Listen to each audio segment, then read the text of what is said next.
O aumento do desempenho foi uma revelação. As bordas foram proibidas em 1981. Desde então, todas as vantagens aerodinâmicas tiveram que ser obtidas em cada centímetro do carro. O motor tem que ser alimentado com ar. Esse é um carro turbinado com um refrigerador que mantém o ar comprimido frio.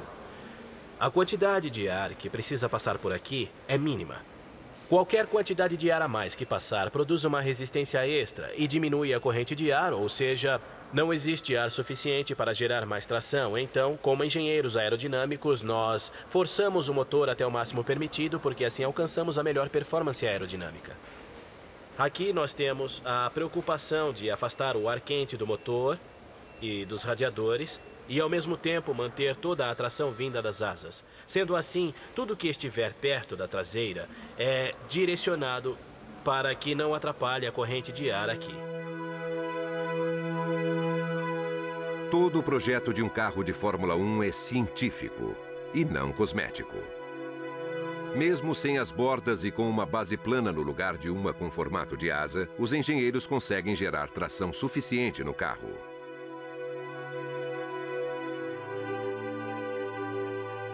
Quando as asas dianteiras chocam-se com o ar, elas são ajustadas para forçar a frente do carro para baixo. Isso ajuda na aderência, principalmente nas curvas. A carroceria é desenhada para absorver o ar. Quanto mais ar ela segurar, melhor as asas traseiras funcionarão. A tração sobre as rodas traseiras ajuda na aderência, que é importante. Em um bom carro, esses elementos funcionam harmoniosamente. Em um carro ruim, não. O problema em aumentar a tração usando as asas é o arrasto. O arrasto é uma corrente de ar que é puxada para trás do carro. O ar tem peso, e com o arrasto seria como rebocar uma caravana a 250 km por hora. Se a tração for gerada pela asa na parte de trás do carro, isso pode trazer um arrasto extra. E então, dependendo da velocidade do carro, isso vai exigir mais potência para superar esse arrasto. Então, se tivermos muita potência, podemos usá-la para produzir um pouco mais de força aerodinâmica no carro e também um pouco mais de arrasto. Pois temos certeza de que estamos andando alguns quilômetros por hora mais rápido do que o nosso adversário. Assim, ter um motor mais potente, sem dúvida, é uma vantagem. Durante os anos 80, os motores da Fórmula 1 tinham a metade do tamanho que tem hoje. Mas eram turbinados. Os turbos produzem enorme quantidade de energia. Com ou sem asas, eles eram muito mais velozes. Eles foram proibidos. Os turbos usavam motores computadorizados complexos, que evitavam que os motores explodissem. Com o fim dos turbos, os engenheiros encontraram outras finalidades para os computadores. Agora o foco se voltava para a parte secreta do carro. Por volta de 1992, os engenheiros da Fórmula 1 tinham descoberto que os computadores poderiam revolucionar a pilotagem dos carros. E o que é melhor, não havia regras controlando seu uso. Computadores processam enormes quantidades de informação em velocidades muito altas. Eles são perfeitos para equilibrar máquinas instáveis.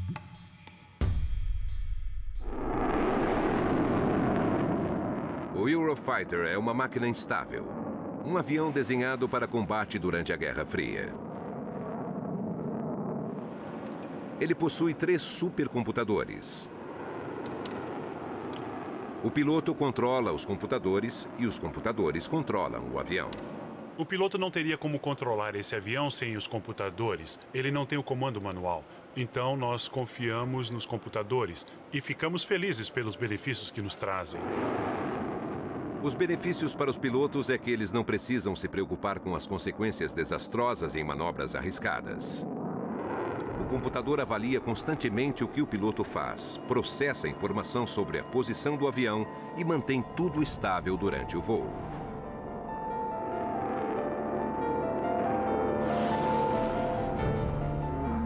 O FW-15 tinha uma similaridade. Ele não tinha molas nem amortecedores. Em vez disso, componentes hidráulicos controlados por um computador de bordo absorviam os solavancos e os giros do carro em alta velocidade. O computador processava informação sobre o que o piloto estava fazendo e a posição do carro na pista, milhares de vezes por segundo. Isso mantinha o carro a exatamente 6 centímetros do chão em qualquer circunstância.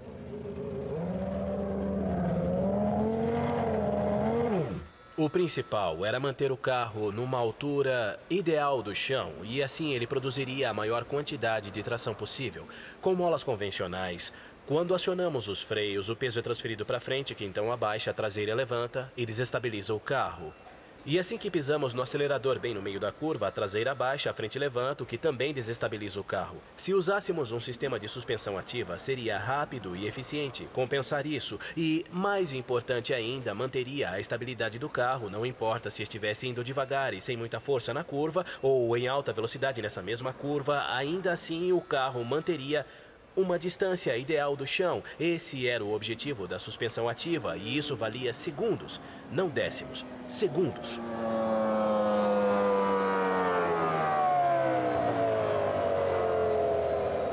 A suspensão ativa foi proibida na temporada de 1994. Para os engenheiros, isso não foi justo. Algumas proibições tinham sido impostas por razões de segurança. A suspensão ativa, uma ideia que poderia ser usada em carros comuns, foi proibida porque ajudava o piloto. Eu não acho que a suspensão ativa era uma ajuda para o piloto.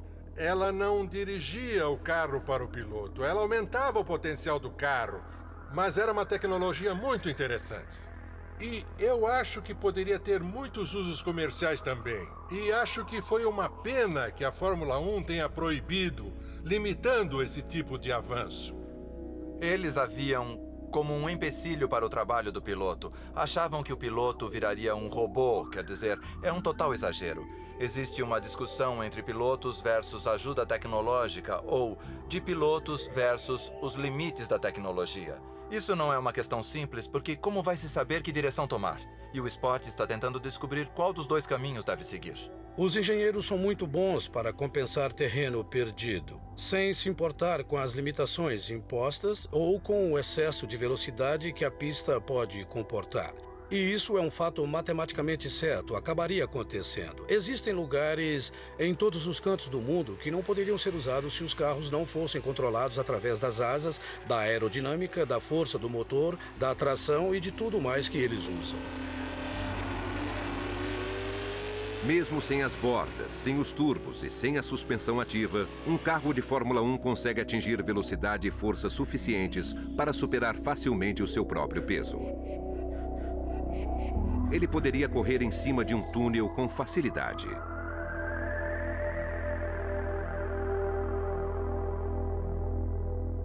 As restrições do regulamento forçam todos a serem cada vez mais criativos. Elas nos levam a pensar em todos os pequenos detalhes possíveis para criar, para encontrar um meio legal no regulamento que podemos utilizar para deixar o carro mais veloz. E sendo permitido, todo mundo vai usar a mesma lacuna também. Então temos que pensar em alguém ou em outra coisa, e isso faz parte do jogo. No momento em que um carro de corrida entra na pista, o projetista desse carro, o homem cuja assinatura está lá embaixo, fica pensando: gostaria de continuar mexendo no projeto ou no carro, porque eu sei que o tempo todo os avanços acontecem. E se eu falasse com o fornecedor do motor para fazer isso, aí sim, eu poderia mexer nele. E se o resultado for um carro que pode vencer a gravidade, nenhuma surpresa. A maior fonte de tecnologia é a aeronáutica.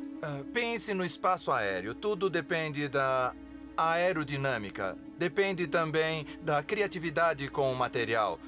De torná-lo mais leve possível, mais resistente possível para funcionar em condições extremas. Já com os carros de passeio, não se pode fazer nada.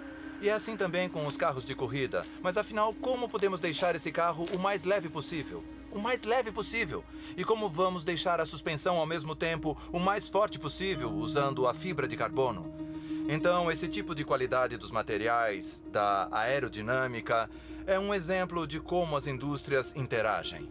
Existem alguns Pré-requisitos comuns entre um carro de Fórmula 1 e, digamos, um caça supersônico. É preciso que ele seja bem leve, tenha um alto nível de solidez da estrutura em um volume pequeno, um motor muito poderoso e os sistemas adaptados a esse volume pequeno, uma ótima performance aerodinâmica e uma grande eficiência aerodinâmica. Todas essas coisas levam a um conceito de projeto com aspectos comuns entre os dois. E até mesmo alguns dos materiais utilizados, desde ligas de alumínio ou de titânio, e algumas técnicas de solda e montagem, e mais recentemente, de 20 anos para cá, compostos que contribuem muito para aumentar a solidez da estrutura, reduzindo assim o seu peso. Isso não é novidade. Os carros de corrida sempre roubaram ideias das aeronaves. E, secretamente, algumas vezes, as aeronaves roubaram ideias dos carros.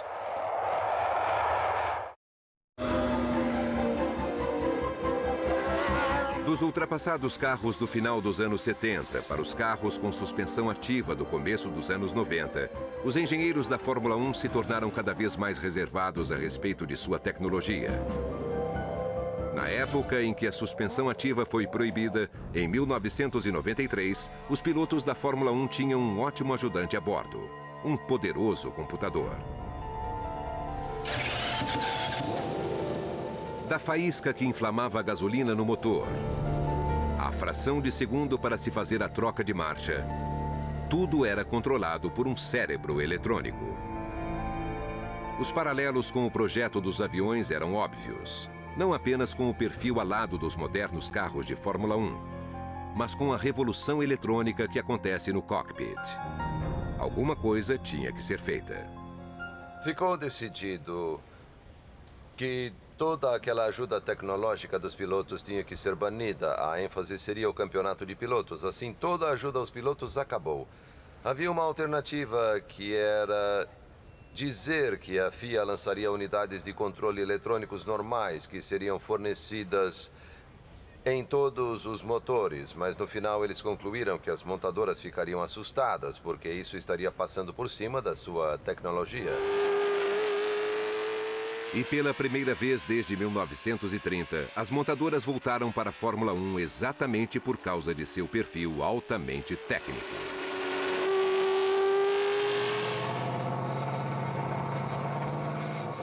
E os poderosos gigantes do circo da Fórmula 1 conhecem as lições da história. A tecnologia sempre vencerá.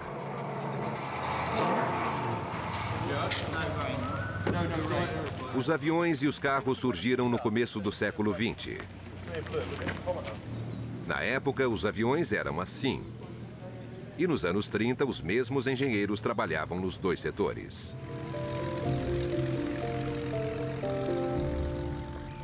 Por causa da resistência e da flexibilidade, a indústria dos aviões, valoriza bastante essas qualidades.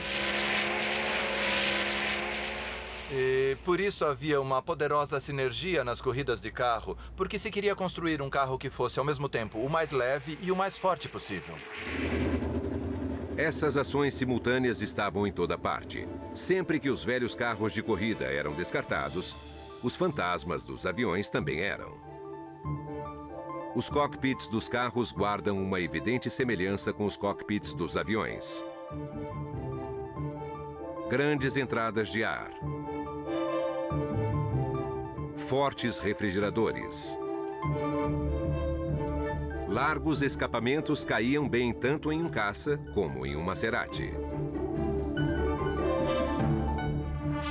Rodas de liga leve, leves e fortes. O suave fluxo de ar pelo trem de pouso, aplicado no chassis dos carros com sucesso.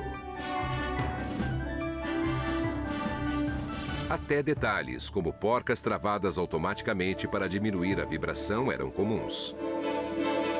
Na hora da manutenção, trocas rápidas eram possíveis com o uso de materiais rebitados em alumínio.